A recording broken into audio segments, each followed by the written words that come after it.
네. 할렐루야. 네. 사회산업 사업 이경 선교회로 합쳐지고 난 다음에는 저 처음 와보는 것 같은데 너무 좋네요. 담회상에 이렇게 설교 많이 가봤는데 이렇게 꽃이 올라와 있는 것도 처음 봤고 마이크도 되게 좋고 찬양팀도 다 이쁘시고 유영 선교회라서 그러신가 멋지고 이쁘시고 찬양도 그래서 찬양을 하나 불러야 되겠다 싶어서 불렀는데, 여러분 우리가 하나님을 사랑하는 것처럼 하나님도 저와 여러분을 사랑하는 것을 믿으시기 바랍니다. 오늘 같이 읽으신 시편 65편 1절에서 4절에 있는 말씀 가지고 주의 성전의 아름다움으로 만족하리이다 라는 제목으로 함께 은혜를 나누기를 소원합니다. 시편 65편은 다윗이 기록한 시입니다. 다윗이 하나님 앞에, 다윗은 성전을 건축하지 못했기 때문에 성막에서 하나님을 예배했는데, 어느 정도 다윗이 왕이 되고 난 다음에 전쟁을 많이 치렀잖아요. 여러분 잘 아시는 것처럼 전쟁을 많이 치르고 어느 정도 이제 그 국가의 지경을 확정하고 난 다음에 국가가 지금 이제 우리나라 국가가 불안정하지만 지금 요 시편을 쓸 때 다윗의 그 시기는 국가가 어느 정도 안정이 된 그 시기였습니다. 그래서 성전에 들어가면서 하나님 앞에 그동안에 있었던 여러 가지 많은 일들을 생각하면서 주님 감사합니다 고백하고 찬양했던 찬양이기도 하고 또 시이기도 하고 또 기도이기도 한 것이 시편 65편입니다. 그리고 잘 아시는 것처럼 다윗은 하나님을 너무나 사랑했고 하나님도 다윗을 너무나 사랑했습니다. 그래서 다윗은 자기가 왕궁에서 거하는 것을 하나님 앞에 부끄러워하면서 하나님이 거하실 곳, 하나님이 거하시는 성전을 짓는 것을 평생의 꿈으로 생각했습니다.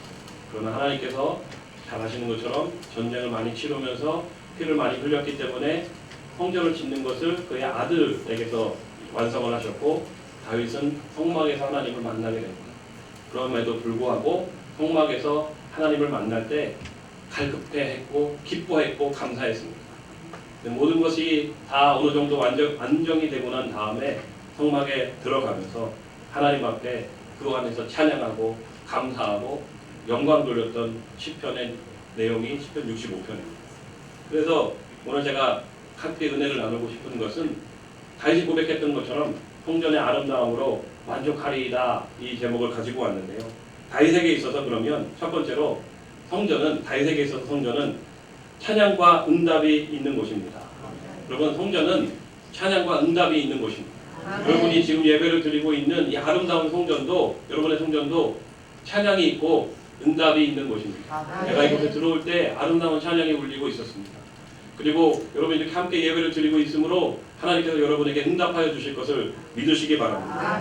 오늘 본문에 있는 65편 1절 2절에 보면 하나님이여 찬송이 시온에서 주를 기다려오며 사람이 소원을 주께 이행하리이다. 기도를 들으시는 주여 모든 육체가 주께 나오리이다. 이렇게 기록합니다. 찬송이 시온에서 주를 기다린다. 소원을 주께 이행한다. 기도를 들으시는 주여, 또 모든 육체가 주께 나온다. 뭐 이런 표현들이 있습니다. 이걸 한 단어로 표현하면 뭘까요? 찬송이 시온에서 주를 기다리는 곳, 서원을 주께 이행하는 곳, 기도를 들으시는 주님이 있는 곳, 모든 육체가 주께 나아오는 곳. 제가 힌트를 많이 드렸습니다. 곳 그랬는데 그렇죠. 그렇습니다. 성전, 오늘 제목처럼 성전, 다윗이 하나님을 사랑하는 마음에 성전을 사모했던, 제가 앞에서 계속 얘기했잖아요. 성전. 그러니까 찬송이 시온에서 주를 기다립니다. 여러분 찬송을 부르면서 우리 하나님의 임재를 사모합니다. 그렇죠? 우리가 찬양을 그냥 부르는 것이 아니라 하나님 앞에 감사하면서 영광을 돌리기도 하지만 찬양을 부르면서 하나님의 임재를 사모하는 곳이 성전인 것입니다. 제가 교구에서 지역 예배나 신방을 이렇게 가다 보면 처음 가보는 곳은 헷갈릴 때가 있습니다. 주소 하나가 탁 오는데 그 주소를 찍고 가야 돼요. 아파트 같은 경우는 괜찮아요. 몇 동 몇 호니까 정확하게 동호수가 있기 때문에 찾아가면 되는데, 뭐 빌라나 주택 그런 데는 그 주변에 가면 다 헷갈려. 비슷비슷하게 생겼기 때문에 다 헷갈려서 주소를 찍고 주차를 하고 이제 찾아가야 되는데요. 이 처음 가보는 사람은 헷갈리잖아요. 그럼 가만히 있으면은 찬양이 울리는 곳이 있어요. 찬양. 거기가 그 집이야. 거기가 그날 예배 드리는 곳이에요. 그쪽에 가보면 그 집 앞에 우리 교회 교패가 붙어 있어요. 그럼 띵동 누르고 들어가면 돼요. 근데 그 모습을 제가 몇 번 반복하면서 그런 생각이 들었어요. 웃음이 나더라고요. 야, 이게 잘 모르고 헷갈릴 때는 이제 귀를 기울이고 있으면 찬양 소리가 나는 곳으로 가면 100%예요, 100%. 근데 그걸 겪으면서 드는 생각이 뭐냐면, 아, 하나님도 물론 여러분 하나님이 어디서 우리가 무슨 생활을 하고 어떤 일을 하는지 다 아시는 분이시지만 찬양을 좋아하시는 분이시기 때문에 찬양 소리를 듣고 그곳으로 가시기를 원하시는 분이시겠다. 주의 종이 찬양 소리를 듣고 찾아가는 것처럼 우리 하나님도 여러분이 찬양하는 소리를 듣고 임재하시는 것입니다. 다윗은 그것을 알았기 때문에 성전에서 하나님 앞에 찬양을 했고 찬송이 시원해서 주를 기다린다는 시적인 표현을 쓴 것입니다. 성전을 말하는 것이고 소원을 주께 이행한다. 소원은 약속한 것이죠. 약속한 것을 이행하는 곳이 어딜까요? 성전입니다. 성전. 하나님 내가 이렇게 살겠습니다. 이렇게 하겠습니다. 했던 것을 이루고 하나님 앞에 자랑하는 것. 하나님 내가 이렇게 약속했었는데 내가 이렇게 했어요. 라고 자랑하는 곳이 성전입니다. 제가 오늘 여기 올라오기 전에 교구사무실에서 주일이니까 성도들이 막 들어와서 기도해주고 또 뭐 하고 하는데 어떤 성도들이 와봐. 목사님 그때 기도 부탁드렸던 거 그 응답 받았어요. 목사님 지난번에 그 수능 기도회 때 우리 손주 위해서 기도해달라고 막 그랬잖아요. 그랬더니 우리 손주가 그 대학에 합격했다고. 그러면서 막 감사해 하면서 막 왔더라고요. 근데 제가 그것을 겪으면서 오는데 드는 생각이 뭐냐면 여러분 하나님 앞에 약속했던 거, 하나님 앞에 기도했던 거 그것이 응답받았다고 자랑하는 것이 여러분 성전인 것을 믿으시기 바랍니다. 소원을 주께 이행한다. 그리고 기도를 들으시는 주. 우리는 우리가 한 기도에 대한 약속을 지키는 것이 성전이기도 하지만 하나님이 보실 때는 우리가 하나님 앞에 하나님 이거 해주세요 이거 해주세요 했을 때 하나님 응답하여 주시는 것이 기도를 들어주시는 것이 성전이라는 것입니다. 그래서 모든 육체가 주께 나아가는 것입니다. 여러분 약속이 서로 약속한 것이 서로 지켜지고 이행되고 하는 곳 찬송을 부르면 하나님이 임재하시는 곳 그러니 모든 육체가 하나님 앞에 나아가는 것이죠. 그것이 성전인 것을 믿으시기 바랍니다. 성전은 찬양이 있고 응답이 있는 곳인 것을 믿으시길 바랍니다. 두 번째, 다윗에게 있어서 성전은 허물이 사함받는 곳입니다. 3절에 보니까 이렇게 써 있습니다. 죄악이 나를 이겼사오니 우리의 허물을 주께서 사하시리이다. 죄악이 나를 이기면 나는 죄인이 되는 것입니다. 죄인. 다윗도 그런 표현을 많이 썼습니다. 죄악이 나를 이긴다.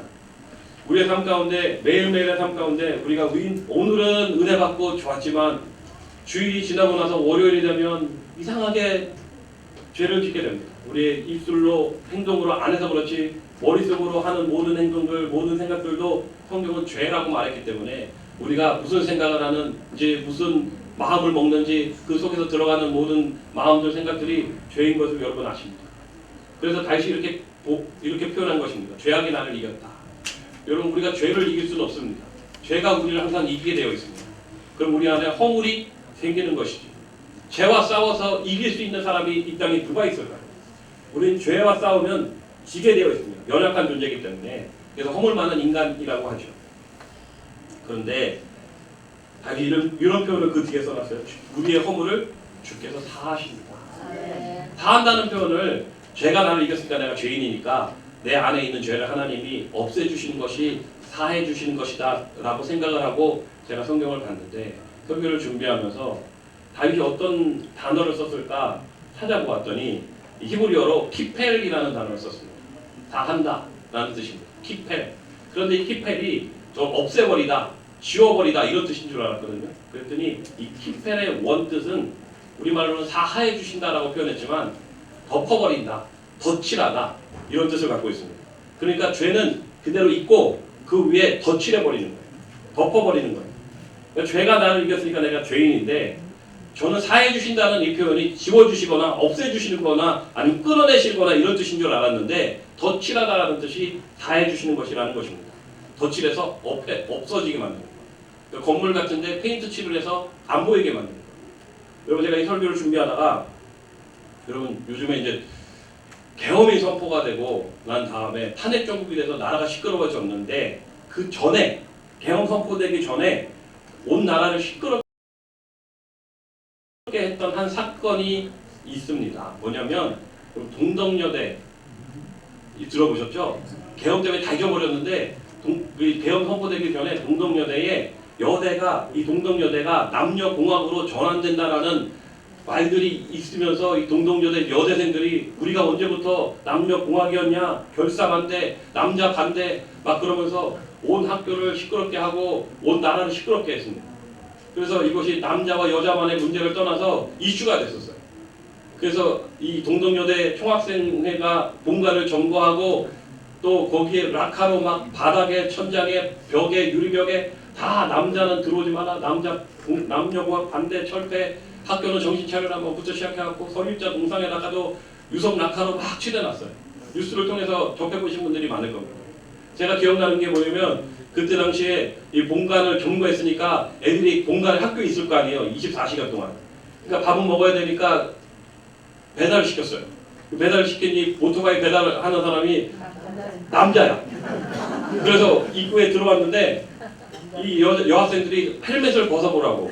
남자니까 남자는 못 들어온다고. 입구에서 막혔어요. 그랬더니 배달하는 사람이 어이없어 하면서 거기서 서가지고 두리번두리번 거리고 있는 영상이 눈에 들어왔어요. 이건 또 뭔가. 이슈였어요, 이슈. 그리고 이제 계엄이 선포돼갖고 묻혔는데 그 당시에 하도 시끄러워가지고 이제 서로 간에 이제 보류하고 이제 이걸 해결한 건 아니고 그냥 잠정 보류로 끝났는데 문제는 뭐냐면 그 다음에 이거 해결해야 되잖아요. 낙서를 했잖아요. 이제 신학기고 애들을 받아들여야 되니까 학교가 아름다운 모습을 보여줘야 되는데 바닥에 뭐 남자 뭐 어쩌고저쩌고 다 교사한테 막 적어놨어. 낙서 칠을 했어. 막 유리벽에도 막 낙서 칠해놓고 천장에도 막 낙서 칠해놓고 의자 갖다 끌어놓고 막 온 학교를 다 뒤집어놨어요. 근데 문제는 이걸 지워야 되잖아요. 지워야 되잖아요. 지우려고 전문인들을 불러가지고 견적을 내보니까 54억이더라고요. 반응이 되게 좋네요. 54억.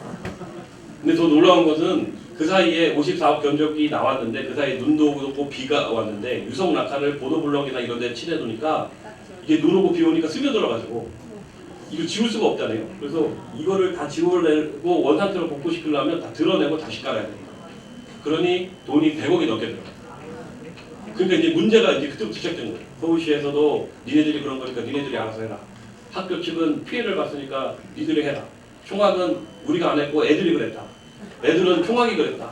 서로 돈 내라 그러니까 이게 현실이고 이게 사회인데. 그러니까 그냥 어렸던 것 같아요. 그러니까 막 칠해놓고 누가 다 책임지겠지. 근데 이걸 누가 책임져요? 그래서 그게 오늘 이제 설교하려고 검색해서 찾아보니까 아직도 해결이 안 되고 지금 묻혀 있어요. 이거 어떡할 거예요? 제가 그러면서 드는 생각이 있습니다. 야, 이게 락카 칠해놓은 것도 지우려니까 대가가 필요한데 50억, 100억이 넘게 들어가는 거야. 그럼 보이는 것도 지우려면 그렇게 들어가는데 우리 몸 안에 있는 이 죄인이라는 낙인 찍혀있는 이 락카 칠해놓은 것 같은 이거를 찾아서 지우려면 어떻게 지워요? 어떻게 지울 거예요? 눈에 보이지 않는 거예요. 그리고 이 락카를 지우려면 약품이 필요하대요. 그 약품도 그냥 약품으로 뭐 영상이 뜨는 거 보니까 아세톤 같은 걸로 지울 수 있다 막 이게 유튜브에 막 올라오는데 다 뻥이에요. 다 그렇게 할 수가 없고 특수 약품을 써야 지울 수 있대. 그러니까 이게 올라가는 거예요, 금액이. 근데 몸 안에 우리 우리의 영혼에 우리의 생각에 들어가 있는 이 죄를 지우려면 얼마가 필요할까? 얼마가 필요할까? 여러분 죄의 문제는 대가가 필요한 것입니다. 성경에 제가 찾아보니까 여러분 잘 아시는 말씀입니다. 이사야 53장 5절에 보니까 그가 찔림은 우리의 허물 때문이요 그가 상함은 우리의 죄악 때문이라. 그가 징계를 받음으로 우리는 평화를 누리고 그가 채찍에 맞음으로 우리는 나음을 받았도다. 마태복음 20장 28절에 인자가 온 것은 성경을 받으려 함이 아니라 도리어 섬기려 하고 자기 목숨을 많은 사람의 대속물로 주려 함이니라. 여러분 성경에서는 그 대가가 필요한데 그 대가를 우리 주 예수 그리스도가 지셨다. 대신하셨다라고 표현하고 있습니다. 대속물로 주려고 오셨다라고 말씀하시는 것입니다. 예수님이 이 땅에 오셔서 자신의 생명을 십자가에서 죽으심으로 말미암아 우리에게 주셨습니다. 그것을 눈으로 보여주시기 위해 피를 흘려주셨습니다. 빨간 피, 그 보혈, 그 선홍피를 십자가에서 뚝뚝 떨어뜨렸습니다. 머리에 가시면류관을 쓰시고 온몸에 채찍으로 맞으시고 두 손과 두 발에 못이 박히시고 옆구리가 창으로 찔리시면서 물과 피를 다 쏟으셨습니다. 그 십자가에서 뚝뚝 떨어지는 그 보혈의 피로 저와 여러분의 몸과 마음과 영혼에 묻어있는 죄인이라는 낙인을 키펠 덮어주신 것입니다. 덧칠하여 주신 것입니다. 그래서 우리가 죄인이지만 사함을 받았다라고 말하는 것입니다. 죄악이 나를 이겼사오나 주께서 내 허물을 사하여 주셨다라고 다윗이 고백하고 있는 것입니다. 여러분, 성전은 예수 그리스도의 보혈이 있는 것입니다. 그 보혈이 우리의 몸과 마음과 영혼을 덧칠하여 주시면 그 죄가 없어지는 것이 아니라 안 보이는 거예요. 근데 죄인인데 신학적으로 의인이라는 칭함을 받는다 해서 칭의라고 하죠. 칭의. 이것이 칭의라는 것입니다. 내가 아직도 죄인인데, 그럼 우리가 오늘 이 말씀을 들으면서 여러분이 의인처럼 생각되어질 수 있지만 내일 아침 되면 또 죄를 짓는다 안 짓는다? 짓죠. 습성이 그래요. 습성이. 그러면 또 어떻게 해야 돼요? 보혈을 덮어야 돼요. 우리가 예배를 드리면서 어린 양을 잡고 또 잡으면서 그 피가 계속해서 우리 안에 덮어져야 우리가 죄인이 아니라 의인 되는 것입니다. 오늘 예배를 통하여서 전 주회종으로 이 자리에 강대상에 섰지만 말씀을 쪼개면서 여러분들에게 말씀드림으로 예수 그리스도의 귀하신 보혈의 피가 여러분 안에 흘러가게 해서 우리 안에 있는 이 죄가 사함받게 되는 놀라운 은혜를 여러분에게 드리는 것입니다. 주일날 또 각 교구에서 지역에서 예배를 드리면서 우리가 예배하면서 하나님의 어린 양이신 예수 그리스도 그의 말씀을 쪼개고 또 번제하면서 흘러나오는 그 피로 피의 제사를 드리는 것입니다. 아벨이 드리는 제사를 하나님이 받아주신 이유는 피의 제사였기 때문입니다. 피의 제사로 말미암아 피가 우리 안에 죄인의 그 허물을 덮어주시고 사해주시기 때문에 우리가 의인 되어져야 하나님을 만날 수 있기 때문에 하나님 그렇게 하신 것입니다. 오늘 여러분의 성교회 가운데 예배를 드리면서 예수의 보혈의 피가 철철 흘러 넘쳐야 되는 것을 믿으시기 바랍니다. 양문 옆에 베데스다 연못이 있었습니다. 양문은 어린 양을 우리를 대신해서 희생제물로 삼기 위해서 어린 양을 데리고 들어가는 문이 양문이었습니다. 그러면 그 양문에서 흐르는 그 보혈의 피가 어린 양의 피가 흐르면 어디로 흘러가겠어요? 성전에서 여러분 시골에서 돼지 많이 잡아보셨죠? 저 어렸을 때 할아버지가 돼지를 키우셔가지고 동네 잔치를 하면은 돼지를 그렇게 잡으셨어요. 근데 돼지를 잡으면 그 피가 땅에 스며들더라고요. 근데 그 돼지를 한 마리, 두 마리, 세 마리, 100마리, 1000마리, 10,000마리 막 잡으면 그 피가 어디로 흘러가겠어요? 그 피는 땅에 스며들었다가 지대가 낮은 곳으로 흘러가게 되어 있습니다. 연못은 여러분 어디로 모이죠? 물이 낮은 곳으로 흘러갑니다. 비가 오면 그 빗물이 낮은 곳으로 흘러간다. 근데 양문 옆에 베데스다 연못이 있었어요. 그 베데스다 연못에 어린 양의 그 희생의 피가 흘러갔을까요? 안 갔을까요? 성경에 그런 말은 없어요. 근데 제가 생각해 보니까 이치상 그 피가 땅에 스며들면 어디로 흘러 들어갈까? 베데스다 연못으로 흘러 들어갔지 않겠습니까? 베데스다 연못은 은혜의 연못이라고 그럽니다. 그래서 그곳에 어떤 병에 걸렸든지 그 연못이 동할 때, 움직일 때 어떤 병에 걸렸든지 들어가면 낫는다라고 그랬어요. 왜 그런 역사가 일어났을까요? 여러분 그것은 희생의 피가 흘러 들어갔기 때문입니다. 여러분 성전은 베데스다 연못과 같은 곳입니다. 예수님의 십자가가 맨 앞에 있어요. 그 십자가에서 뚝뚝 떨어지는 그 보혈이 모여서 베데스다 연못과 같이 모여 있는 것이 성전인 것입니다. 그 안에 들어가면 우리가 죄인이지만 그 죄의 허물이 가려지고 문제가 해결되어지고 모든 병이 고침받고 치료받는 역사가 일어나는 곳이 성전이라는 것입니다.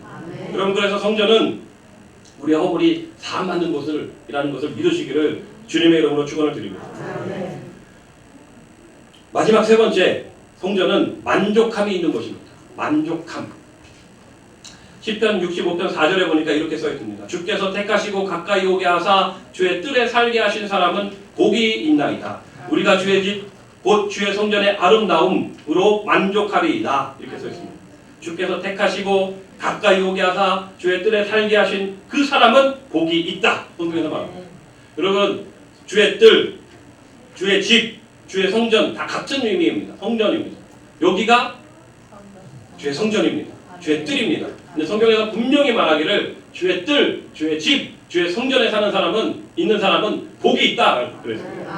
여러분 사회사업 미용 성교에 여러분에게 하나님의 복이 있는 것을 믿으시기 바랍니다. 주의 뜰에, 주의 성전에, 주의 집에 있는 여러분들에게 하나님이 복을 주시기를 원하시는 것을 믿으시기 바랍니다. 제가 성경을 읽으면서 복이 있구나. 주의 뜰에 있는 사람은 복이 있구나. 아멘하고 뒤를 봤는데 그 뒤에 뭐라고 써 있는가? 주의 성전의 아름다움으로 만족하리이다라고 써 있어요. 여러분 복이 있는데 성경이 풀어서 얘기하는 걸 뭐라 그러냐면 주의 성전의 아름다움으로 만족한다 그랬어요. 여러분 그 복은 뭐냐면 아름다움으로 만족하게 되는 것입니다. 그 아름다움이 뭘까 찾아봤습니다. 히브리어로 토브라고 써 있습니다. 이 토브는 선하고 좋다, 아름답다, 행복, 복 이런 뜻을 갖고 있습니다. 이 토브가 성경에 가장 많이 쓰인 곳이 창세기입니다. 창세기 하나님 천지를 창조하실 때 하나님이 보시기에 좋았더라, 좋았더라, 좋았더라가 토브예요. 토브 하시고 하나님 천지를 창조하시고 보시기 좋으니까 좋았더라, 좋았더라, 토브 하셨어요. 제가 이걸 설교를 준비하면서 적어놓고 기도하다가 은혜를 받았어요. 자 보세요 여러분. 천지가 창조될 때 땅이 혼돈하고 공허하며 흑암이 깊음 위에 있었어요. 근데 그 위에 하나님의 영이 수면 위에 운행하고 계시다가 하나님의 말씀이 마치 가스불에 불을 탁 튀우는 것처럼 말씀이 선포되죠. 빛이 있어라. 그랬더니 그 운행하고 있었던 하나님의 영이 역사해서 어둠을 몰아내기 시작했어요. 땅이 혼돈하고 공허하며 흑암이 깊음 위에 있었던 그 흑암을 몰아냈어요. 빛이 있으라 했더니 그 다음에 하나님이 천지를 창조하기 시작합니다. 땅에 많은 짐승들이 있게 하고 바다를 만들고 바다에 많은 물고기들이 있게 하고 하늘에 해와 달과 별들을 만들고 하늘에 날아다니는 그 날짐승들 새들을 각양각색의 모습으로 창조해 놓으셨어요. 그리고 그 가운데 에덴의 동산을 두시고 그 에덴의 동산에 아담과 하와를 창조하신 다음에 선악과 나무 빼고 다 모든 열매를 먹으라고 하셨어요. 아름다운 모습으로 창조하셨어요. 그리고 좋았더라 하신 것입니다. 여러분 무질서한 것이 질서를 잡아가고 어둠이 떠나가며 하나님이 모든 것들의 아름다움으로 창조해 놓으신 것이 천지를 창조하신 모습입니다. 그런데 저와 여러분의 삶 속에 가정의 관계 가운데 아니면 몸에 그 아름다움이 사라지면 우리가 아파하고 가시와 엉겅퀴로 말미암아 눈물 흘리고 땀을 흘리게 되는 것입니다. 이거 해결해야죠. 근데 성경에 뭐라고 써있냐면 주의 성전의 아름다움, 이 토부 아름다움으로 말미암아 만족하여진대요. 여러분 주의 성전에 와서 예배를 드리다가 지금처럼 여러분 말씀을 듣다가 아멘 하다가 병이 고침받고 문제가 해결되어지고 귀신이 떠나가는 것입니다. 마귀를 대적하라 그리하면 피하리라 그랬습니다. 이 말씀에 우리가 반응하는 것은 그 말씀이 우리 안에서 역사하기 때문에 귀신이 떠나가는 것을 느끼기 때문입니다. 귀신이 떠나가면 몸이 고침받습니다. 문제가 해결됩니다. 병들어서 우울증 가운데 죽을 것 같다가도 귀신이 떠나가면 그 우울증이 해결되는 것입니다. 우리 안에 기쁨이 들어오고 즐거움이 들어오고 행복이 들어오는 것입니다. 토부는 기쁨도 있고 즐거움도 있고 행복도 있고 선한 모습도 있는 것입니다. 아름다운 모습으로 만들어지는 것이 성전이라는 거예요. 그 성전은 아름답다라고 그랬어요. 사랑하는 여러분, 성전의 아름다움으로 말미암아 여러분의 가정과 여러분의 자녀들에게 놀라운 기적과 같은 일들이 계속해서 일어나시기를 주님의 이름으로 축원을 드립니다. 만족하게 된다 하는데 이 만족은 히브리어로 사바입니다. 사바. 입에 감기죠. 사바. 이 사바가 만족함이다 라는 것인데 원래 의미는 배부르다 라는 뜻입니다. 배부르면 한국 사람들은 만족하다 이렇게 생각하는 것 같아요. 히브리어로는 배부르다 이렇게 쓰는 건데 한국 사람들은 배부르면 만족이지 만족하다 이렇게 써놓은 거예요. 무슨 의미인지 이해가 되셨죠? 성전의 아름다움으로 배부르다? 한국 사람들은 그 이해가 안 되잖아요. 그러니까 배부르면 만족한 거지 만족. 저희 제가 강서일대교구인데요. 기도 제목 있으면 강서일대교구로 오세요. 기도해드릴게요. 강서일대교구인데 교육자들이 주일날 아침이 되면 이제 김밥을 보통 시간이 없으니까 김밥을 먹는데 저희가 먹는 김밥집이 이제 리모델링 한다고 해서 문을 닫았어요. 그럼 이제 김밥을 못 사 먹잖아요. 그래서 이 초원아파트 지하에 가면 보금식당이라고 잘 아시죠? 보금식당에 가서 먹는데 보금식당에 갔는데 오늘 말고 한 달 전에 2달 전에 한참 추울 때 거기를 이제 갔어요. 갔는데 교구 사무실에서 나와가지고 거기 짧은 거리 갔는데도 추우니까 덜덜덜 막 총총거리면서 날씨가 너무 춥다 그러면서 이제 막 뛰어갔어요. 뛰어가가지고 딱 앉아서 전국장 된장찌개 막 시켜가지고 거하게 먹고 김밥만 먹다가 갑자기 아침에 그렇게 먹으니까 좋더라고요. 먹고 그러고 나왔어요. 그랬더니 이제 저희 총무 목사님이 나오면서 하는 말이 무슨 날씨가 좋네요. 날씨가 좋아. 들어갈 때는 추워가지고 총총총총 뛰어 들어갔는데 밥 먹고 나니까 나올 때는 날씨가 좋아졌어요. 똑같은 날씨인데 날씨가 좋아졌다. 그 옆에 있는 목사님들 다 똑같이 그래요. 날씨 갑자기 따뜻해졌다. 근데 옆에 있는 분이 지나가면서 그랬어요. 오늘 날씨 되게 춥다. 제가 무슨 말을 하려는지 아시겠죠? 날씨는 추운데 추우면 총총총거리면서 뛰어 들어가는데 밥 먹은 사람은 달라요. 그래서 밥을 먹으니까 열기, 몸에서 열이 나니까 따뜻해지는 거예요. 따뜻해지고. 그럴 수가 없는데 저희가 밥 먹는 시간 해봐야 15분, 20분인데 15분, 20분 사이에 날씨가 바뀌겠습니까? 사람이 바뀐 거죠. 배불러서 그래, 배불러서. 여러분, 하나님이 성전에 와서 아름다움으로 말미암아 여러분의 병을 고쳐주고 문제를 해결해주고 관계의 문제도 해결해주고 사업적인 문제도 해결해주고 자녀의 문제도 해결해주면 그게 아름다움이잖아요. 보기 아름답다. 문제가 있어갖고 울면서 들어왔는데 아들이 힘들어서 아파서 울면서 들어왔는데 하나님이 치료해 주시고 고쳐주셔서 그 문제를 해결해 주시면 사람들이 볼 때 그 모습이 아름답게 변해요. 제가 주일병으로 있으면서 성도님들을 기도해 주다 보면 이런 모습들을 전 많이 봅니다. 여러분들은 여러분의 모습을 잘 모르겠지만 오늘 아침에 거울을 보니까 뭐가 뾰루지 같은 게 생겼는데 좀 몰랐어요. 아침에 일어나서 잘 몰랐는데 저희 딸이 그러더라고요. 아빠 얼굴에 뭐가 생겼어. 거울 가서 보니까 보이는 거예요. 본인은 잘 모르는데 다른 사람이 볼 때는 알잖아요. 성전에 들어와서 기도 제목 가지고 와서 기도 부탁을 막 하시는데 기도 응답을 받으시면 그렇게 우셔. 우는데 얼굴은 환해. 웃겨요. 얼굴 여러분들 어떨지 모르겠지만 제가 기도해드리고 딱 눈 떠보면 이분 우시는 것 같다 해서 눈 떠보면 얼굴은 울고 있는데 환해. 무슨 말인지 알겠죠? 환해. 얼굴이 환해. 응답 받았다. 하나님 나한테 말씀해 주셨다. 그래서 그 문제가 해결이 안 됐는데도 모습은 환해지는 거예요. 그게 토부예요. 토부. 아름답다. 아름다워지다. 아름다워지면 그럼 만족해 됩니다. 배불러요. 성전에 들어올 때 여러 가지 많은 문제가 있어서 마치 추위에 벌벌 떨면서 총총거리면서 뛰어 들어왔다가도 하나님이 은혜를 주시면 내가 배불러지고 응답을 많이 받아서 배불러지면 밖에 나가서 추운데도 불구하고 날씨 좋네 이렇게 얘기할 수 있는 것입니다. 여러분 옛날에 성령 받으셨을 때를 기억하십니까? 성령 받으면 문제가 해결되지 않았는데 성전을 나갔을 때 하늘이 노래하는 것 같고 하늘의 새들이 찬양하는 것 같고 나무들이 움직이는 것 같고 나무가 막 웃는데 나무가 막 웃어. 저도 체험했어요. 성령 받고 나가면 그렇게 세상이 막 찬양하는 것 같아요. 그럼 그 모습을 하나님이 보시고 뭐라 그랬을까요? 도우 보시기에 좋았더라. 너무 좋다. 아름답다. 그런데 문제 가운데 이게 섞여서 살면 근심하고 걱정하고 얼굴빛이 까매지고 약 먹고 오늘 죽을까 내일 죽을까 하면 얼굴에 근심이 가득한 거예요. 사랑하는 여러분,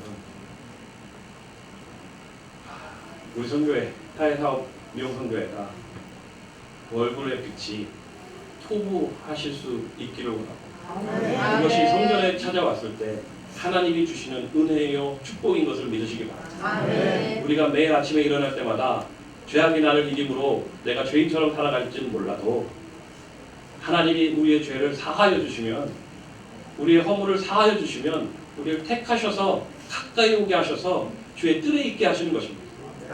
우리가 뭘 잘했다고 내가 잘한 게 하나도 없는데 하나님 그냥 택해서 그 허물을 사하셔서 주의 뜰에 있게 하셨어요. 왜? 거기에 있어야 복을 받으니까. 주의 뜰에 있는 사람들에게 하나님이 배부르게 응답하여 주시고 축복하여 주시고 만족시켜 주시면 성전의 아름다움으로 인하여 우리가 다 변화되어지는 것입니다. 그러므로 우리 선교회 여러분들이 곳곳에 가셔서 사람들을 아름답게 꾸며주실 터인데 그것이 하나님의 선한 사역인 것을 믿으시고 믿음으로 기도하시고 성령으로 무장하셔서 밖으로 뛰쳐나가시기를 주님의 이름으로 축원을 드리겠습니다.